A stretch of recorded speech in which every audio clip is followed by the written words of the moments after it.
চন্দ্রগ্রহণে কিছু এক্সট্রা কিছু আপনাদের আলোচনা করি, যেটা আপনাদের প্রত্যেকের জন্য খুব প্রয়োজনীয়। কারণ অনেকেই বললেন সূতককালটা তাহলে কখন থেকে শুরু হবে, বা ভারতবর্ষের কোথায় এই গ্রহণটা দেখা যেতে পারে।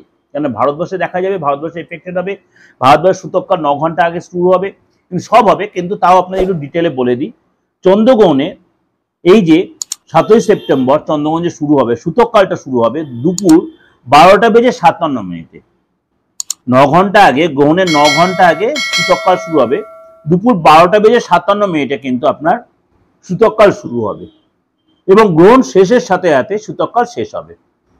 মানে গ্রহণ যখন সমাপ্ত হয়ে যাবে, সূতককাল কিন্তু শেষ, অর্থাৎ 9 ঘন্টা আগে সূতককাল শুরু হবে, অর্থাৎ দুপুর 12:57 কিন্তু আপনার সূতককাল। সুতরাং তার আগে থেকে আপনারা নিজেরা, যারা মা বোনেরা আছে কনসিভ করেছেন বা প্রেগন্যান্ট রয়েছেন, তারা কিন্তু খুব সতর্ক থাকবে, সচেতন। খাওয়া দাওয়ার বলুন বা আপনার আদার্স কাজকর্মের ব্যাপারে বলুন, এই সময় কিন্তু খুব সতর্ক সচেতন হয়ে এই সময় মানে ঈশ্বরের গান শুনবেন বা ঈশ্বরের নামদান করবেন, আপনি মহামৃত্যুর মন্ত্র জপ করবেন, আপনার গুরু মন্ত্র জপ করবেন, এগুলো করতে। বা যে ধর্মের লোক হন আপনি যদি মুসলিম সম্প্রদায়ের লোক হন, আপনি আপনার নিজের যে মন্ত্র আছে সেই মন্ত্র জপ করুন। আপনি যে খ্রিস্টান সেইখানে সেই মন্ত্র জপ করুন। প্রত্যেকে কিন্তু একটা ইষ্ট মন্ত্র আছে, সেগুলো আপনি জপ করবেন। বা আপনি যে হিন্দু আছেন, আপনি আপনার গুরু মন্ত্র, মহামৃত্যু, কৃষ্ণ মন্ত্র আপনি যা জপ করবেন, আপনার যেটা খুশি।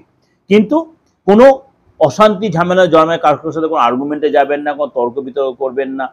চেষ্টা করবেন খাবার খাবেন, কিন্তু খাবেন না তা বলছি না আমি, খাবার খাবেন, 9 ঘন্টা ধরে পেটটা খালি রেখে দেবেন না।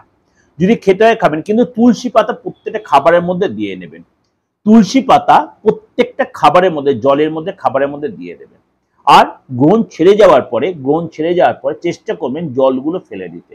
খাবার যদি পারেন ফেলে দেবেন, যদি আপনার সাধ্য করেন, সবার দ্বারা সেটা সামর্থ্যে কুলায় না। আমি তার জন্য সবকিছু তুলসী পাতা দিয়ে দিতে বলেছি। আমি বলছি বিশ্বাসে মিলায় বস্তু তর্কে বহুদূর। কেন গ্রহণ হচ্ছে ইনফেকশন, গ্রহণটা হচ্ছে ইনফেকশন। সমস্ত মানে যত জাম এই সময় কিন্তু আমাদের এই ভূমণ্ডলে এসে জড়ো হয়, সেগুলো খাবারে বলুন জলে বলুন, কেন খুব তাড়াতাড়ি খাবার থেকে জল থেকে কিন্তু ইনফেকশনটা আসে শরীরের মধ্যে। ইনফেকশন এর মাধ্যমেই আপনারা কিন্তু আমরা ক্যাচ করি। সুতরাং সেই জন্যই খাবার আর জলটা ফেলে দেওয়া, এটা সায়েন্টিফিক কারণ হচ্ছে এইটাই।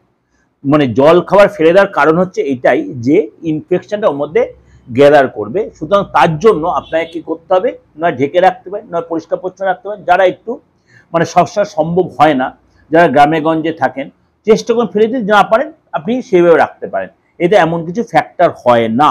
আর যারা মা বোনেরা আছেন কনসিভ করেছেন এই সময় কিন্তু একটু সতর্ক সচেতন, যারা অসুস্থ রয়েছেন তারা একটু সতর্ক সচেতন থাকবেন। চেষ্টা করবেন এই সময় অল্প মানে না খেয়ে থাকতে যদি পারেন ভালো হয়, যদি খেতেই হয় খাবেন অল্প খাবেন, সহজপাচ্য খাবার খাবেন, বারবার বলছি সহজপাচ্য খাবেন, অল্প খাবার খাবেন। এবং না মানে আপনি যে সম্প্রদায়, আপনি ঠাকুরের নাম সংকীর্তন, আপনি ভগবানের নাম সংকীর্তন, আপনি আল্লাহর নাম সংকীর্তন, আপনি জেসাসের নাম সংকীর্তন, জেসাসের নাম করবেন। এই হলো ব্যাপার, কোনো অশান্তি ঝামেলা জড়াবেন না। চন্দ্রগ্রহণের দিন অবশ্যই আপনি যেটা বললাম, এই সময় কিন্তু সুই বলুন, কাঁচি বলুন, চাকু বলুন, এইগুলো কোনো ইউজ আপনি করবেন না। এইসব কোনো জিনিস ইউজ করবেন না, একদম টোটালি এইসবতে নিজেকে বিরত রাখবেন। সুই কাঁচি সেলাই ফোলাই কিচ্ছু করবেন না। কোনো অশান্তি, কটু কথা, বাদ বিবাদ, কোনো ধার নেওয়া, ধার দেওয়া, এইসব টাকা পয়সার লেনদেন, এইসব টোটালি এইসবতে নিজেকে একটু বিরত রাখবেন। এবার বলি চন্দ্রগ্রহণ মানে আমাদের ভারতবর্ষের কোথায় কোথায় দেখা যাবে। চন্দ্রগ্রহণ ভারতে তো অবশ্যই দেখা যাবে, কিন্তু ভারতে কোথায়, দিল্লিতে দেখা যাবে, মুম্বাইতে দেখা যাবে, কলকাতায় দেখা যাবে, পুনেতে দেখা যাবে, লখনৌতে দেখা যাবে, হায়দ্রাবাদে দেখা যাবে, চণ্ডীগড়ে দেখা যাবে। অর্থাৎ ভারতবর্ষের কম বেশি সব জায়গায় কম বেশি দেখা যাবে। দিল্লি, মুম্বাই, কলকাতা, পুনে, লখনৌ, হায়দ্রাবাদ, চণ্ডীগড়ে দেখা যাবে। এর সাথে সাথে এই গ্রহণ দেখা যাবে অস্ট্রেলিয়াতে দেখা যাবে, এবং আপনার উত্তর এবং দক্ষিণ আমেরিকা দেখা যাবে, উত্তর দক্ষিণ আমেরিকা কিছু কিছু জায়গায় দেখা যাবে, নিউজিল্যান্ডে দেখা যাবে, এবং আপনার এই সময় কিন্তু আপনার আন্টার্কটিকাতেও দেখা যাবে। অর্থাৎ আমি এর আগেও বলছিলাম কোথাও কোথাও দেখা যাবে, কোন কোন মহাসাগরে। সুতরাং এইটাও কিন্তু আপনার আরো আপনার ডিটেলে বলে দেয়। সুতরাং এই সময় কিন্তু আপনার একটু সতর্ক সচেতন থাকবেন, লেনদেনে বলুন, ট্রানজাকশনে বলুন, বা কথাবার্তা বলে বলুন, খাওয়া দাওয়ার ব্যাপার একটু রাস্তায় চলাফেরাতে বলুন, যতটা পারেন নিজেকে সতর্ক। কিন্তু এমন সময় সূতককালটা শুরু হচ্ছে, সেজন্য ঘরে বসে থাকতে আমরা পারবো না, কাজকর্ম করতে। কিন্তু কোনো ভাইটাল কাজ, ভাইটাল মিটিং, ভাইটাল কোনো ইন্টারভিউ, এগুলো কিন্তু একটু অ্যাভয়েড করতে হলে ভালো হয়। এবং এই সময় কিন্তু ডেলিভারি, যেসব মা বোনের ডেলিভারি ডেট আছে, একদম টোটালি এই দিনটা অ্যাভয়েড করা উচিত। এটা আপনাদের একদম সাজেস্ট করছি, এই দিনটা ডেলিভারি না করা, এই গ্রহণের সময়টা ডেলিভারিটা একদম টোটালি অ্যাভয়েড করবেন, তাহলে সেটা আপনার সন্তানের জন্য, আপনার নিজের ক্ষেত্রেও কিন্তু সেটা ভালো হবে।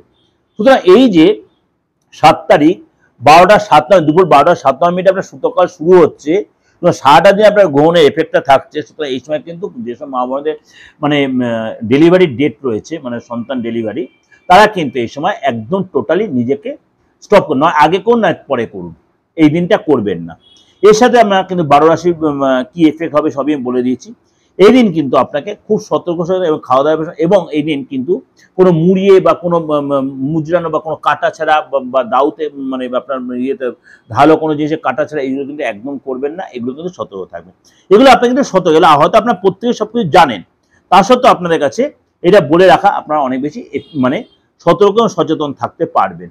এই চন্দ্রগ্রহণ কিন্তু 7.5 যাদের রয়েছে তাদের ক্ষেত্রেও কিন্তু প্রভাব বিস্তার করবে, কারণ চন্দ্র ভাদ্রপদ পূর্ণিমাতেই কিন্তু হচ্ছে। সুতরাং এই চন্দ্রগ্রহণ কিন্তু আপনার যে মানে রাত্রে যেহেতু গ্রহণ যেহেতু রাত্রিবেলায় হবে, ভারতবর্ষে দৃশ্যমানও হবে, সেটা আপনাদের কাছে আমি বলে দেবো, কুম্ভ রাশিতে হবে, শতভিষা নক্ষত্রেই হবে। সুতরাং আপনাদের ক্ষেত্রে এটা হচ্ছে এই বছরের শেষ চন্দ্রগ্রহণ। সুতরাং আপনারা কিন্তু এটা অবশ্যই সতর্ক এবং সচেতন থাকবেন, এবং আপনারা অবশ্যই মানে এই সময় যতবার নিজেকে কোনো ভাইটাল কোনো টানজায়, ভাইটাল কোনো আলোচনা, ভাইটাল কোনো কাজ, এই সময় কিন্তু টোটালটা বিরত থাকবেন। যাই হোক, আপনাদের এটা মানে একটা আলোচনার মতো করে দিলাম, অবশ্যই ভালো লাগে, ভালো হলে অবশ্যই লাইক করবেন, অবশ্যই সবাইকে শেয়ার করবেন, অবশ্যই সবাইকে শেয়ার করবেন। মেন উদ্দেশ্য ছিল আমার সূতককালটা দেওয়া, আর ভারতবর্ষের কোথায় কোথায়, কারণ আমাকে অনেকে হোয়াটসঅ্যাপ মেসেজ দিয়েছে কোথায় কোথায় দেখা যাবে।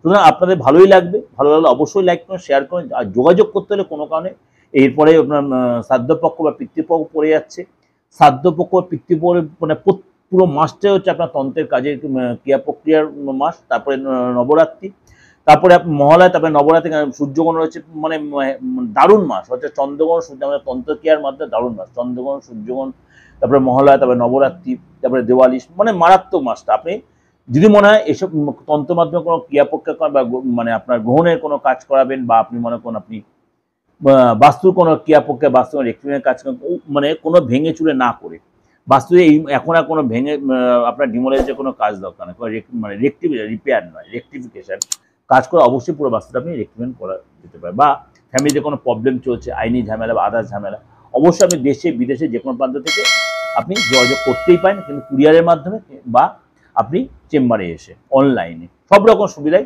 আমি আপনাদের কাছে রেখে দিয়েছি। ভালো থাকবেন। তার জন্য দুটো বুকিং নাম্বার রয়েছে, 89107325, একটা হচ্ছে 9433960106। ভালো থাকবেন, নমস্কার।